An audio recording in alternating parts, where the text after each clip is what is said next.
The Zoni are mysterious beings of energy, not mechanical nor biological. They need this metal armor to survive in Ratchet's dimension. Now the Zoni actually have their own dimension. We simply call it the Zoni dimension. It doesn't really have a name. Now once the Great Clock was built, the Zoni, including their leader Orvis, moved to that place in order to watch over space and time. Captain Darkwater once went on this journey to the Brigus system. He was once friends with the Zoni. At one point in his life, he met Orvis. Orvis gave him a fulcrum star, which was used as a power source for an obsidian eye. Now the obsidian eye is a very powerful telescope. Many was found across the Polaris galaxy. Now in Crack in Time there was a cutscene with Ratchet and Azimuth. They used one of the obsidian eyes to try and communicate with Clank. Now Darkwater, back then, he built one on Hulafer Island, home to the Hulafoids. The fulcrum star, without it, the telescope or the obsidian eye is basically useless. Darkwater, he used that fulcrum star to communicate with the Zoni. The fulcrum star was worth a fortune. Captain Darkwater tried defending it, but at one point in his life he knew that Captain Slag would come and look for it. Captain Slag succeeded in defeating him, but there was a plan B. Captain Darkwater had this incantation, this curse put on him and his crew, that would allow him and his crew to haunt anyone who would disturb their remains. And by doing so, they would also be able to defend their loot. Now that's exactly what happened when Captain Slag's head got attached to Darkwater's body. Now for the Obsidian Eye, Ratchet and Tallwyn used the one on Hulafar Island to try and find Clank. They succeeded, and to do so they used the Fulcrum Star. Okay, why did Captain Slag want the Fulcrum Star? Yes, it's worth a fortune. But he tried to travel to the Zoni dimension, but his plan failed, thanks to Ratchet.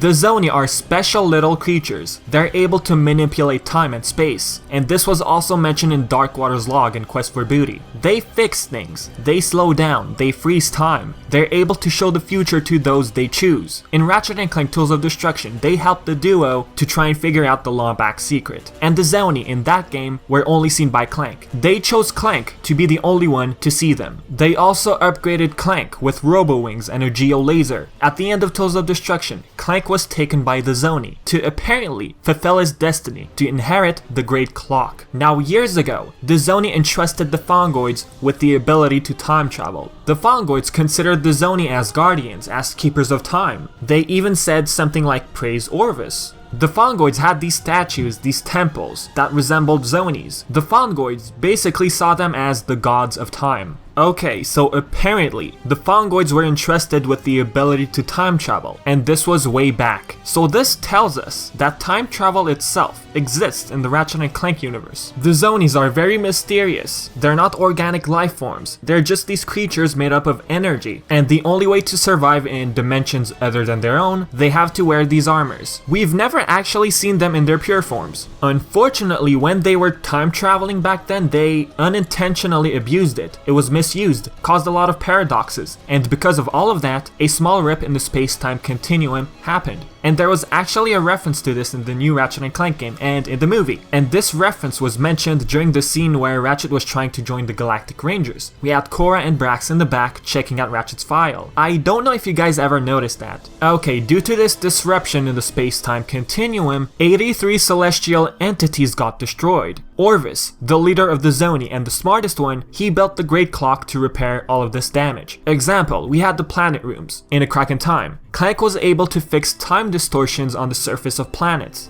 Alright, about the Great Clock. It was also called the Keeper of Time or Timekeeper. It was located in the Brigus system, at the very edge of the Polaris galaxy, pretty much close to the center of the universe. According to Lawrence, 117,000 Zoni guarded and maintained the Great Clock. Due to Nefarious's hypersonic brainwave scrambler, that number went down to 305 and then to 120. Nefarious tried digging info on the Orvis chamber. Clank was in his own subconscious. Nefarious tried getting inside his memory bank to try and figure out a way on how to get inside the Orvis chamber. But once the Zoni heard Orvis chamber, that's when they all freaked out. Nefarious was trying to be friends with the Zoni while he pretended, but his plan failed. And eventually, he basically decided to use the hypersonic brainwave scrambler, and later on took over the Great Clock, while he tried to. In A Crack in Time, Ratchet collected 40 Zoni using the Zoni vessel. That's the only device that allowed one to collect the Zoni. This device was inside one of the temples of the Fongoids. They allowed allowed Ratchet to get his hands on it. That right there tells us that the Fongoids had this big relationship with the Zoni back then. I mean, entrusting them to time travel and stuff like that,